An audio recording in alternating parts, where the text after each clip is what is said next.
Hi guys, welcome to Smart Solve Solutions. और इस वाली प्लेलिस्ट में हम लोग जैड के 2015 से 2024 तक के डिसीजन मेकिंग के सारे क्वेश्चंस देख रहे हैं। आज हम लोग 2018 सेट 1 का क्वेश्चन नंबर 3 देखने वाले हैं। सो 1 एंड 2 मैंने ऑलरेडी प्रीवियस वीडियोस में डिस्कस कर लिए हैं। अगर आपने वो नहीं देखा है तो वो आप जाके देख सकते हैं। So let's get started.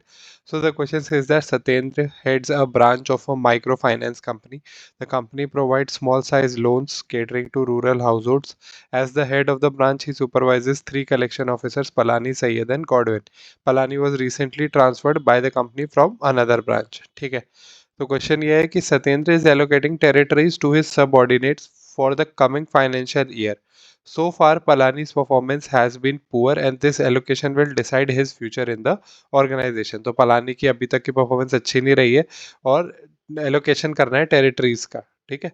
Which of the following information will be the least useful to Satyendra in taking a fair allocation decision? Least useful बताना है हमको. ठीक है, चलिए देखते हैं.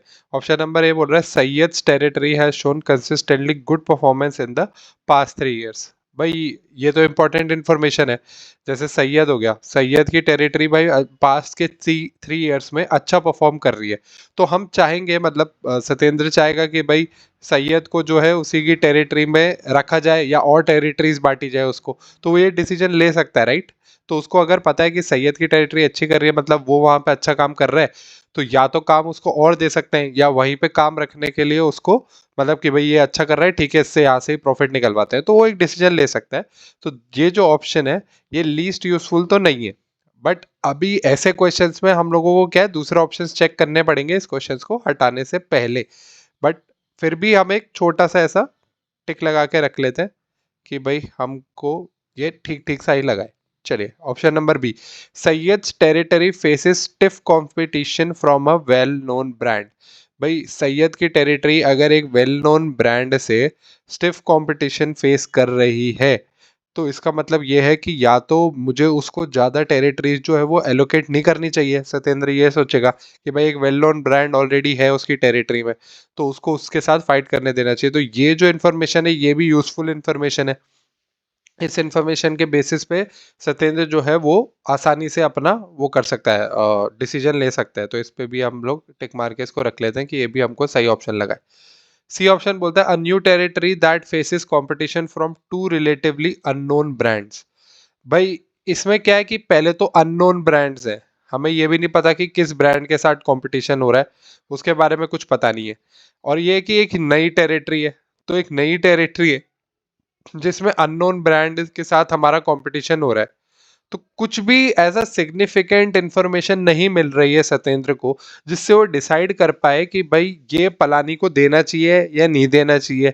अगर इसकी जगह, पलानी की जगह सैयद को या फिर हम लोग जो है गॉडविन को दे सकते हैं क्या ये टेरिटरी, हमें पता ही नहीं चल रहा कुछ भी कि भाई यहाँ पे कोई अच्छा कर रहा है या कोई बुरा कर रहा है, या यहाँ पे मेरे को अपना मास्टर आदमी रखना है या पलानी को रखते हैं तो भी चल जाएगा. कुछ भी पता नहीं चल रहा है. तो ये अभी तक तो ए बी सी में देखें तो सबसे लीस्ट जो ऑप्शन, जो लीस्ट यूजफुल है वो सी है. तो इसलिए ए आंसर तो नहीं हो सकता और बी भी आंसर नहीं हो सकता, क्योंकि ये लीस्ट यूजफुल नहीं है, ये तो अच्छे खासे यूजफुल थे, राइट. तो सी अब तक का लीस्ट यूजफुल हो गया. ठीक है, अब हम लोग आगे बढ़ते हैं, आगे का देखते हैं. Godwin's territory has shown consistent results in the past 3 years. भाई इंपॉर्टेंट इंफॉर्मेशन है ये तो.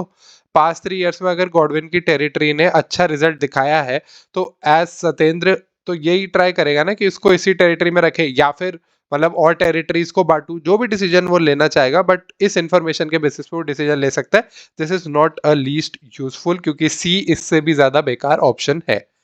अब आते हैं ई के पास. Godwin's territory performance has been flat for past 2 years. ये भी हमको एक रेलिवेंट इन्फॉर्मेशन दे रहा है कि भाई पास्ट 2 इयर्स से गॉडविन की टेरिटरी की जो परफॉर्मेंस है वो कंसिस्टेंट रही है, ना ऊपर गई है ना नीचे गई है. तो उसके बेसिस पे वो एक डिसीजन ले सकता है कि भाई इधर किसी और को डालना है या गॉडविन को कोई दूसरी टेरिटरी दूं या इसके साथ क्या करना चाहिए, इंफॉर्मेशन ले सकता है. ई ऑप्शन जो है वो सी से ज्यादा यूजफुल है, इसलिए ई भी आंसर नहीं हो सकता. इसलिए हमारा इस क्वेश्चन का आंसर जो है वो हो जाएगा option number C. Thank you for watching. I hope you like the video. Next video में हम लोग कैट 2018 का सेट नंबर 2 के क्वेश्चंस डिस्कस करना चालू करेंगे। सेट 1 जो है उसमें 3 क्वेश्चंस आए थे, वो तीनों ही मैंने कवर कर दिए। अगर आप लोगों को कुछ भी डाउट है तो मुझे कमेंट सेक्शन में ज़रूर बताइए। Till then stay tune to the channel and do like share and subscribe Smart Solve solutions.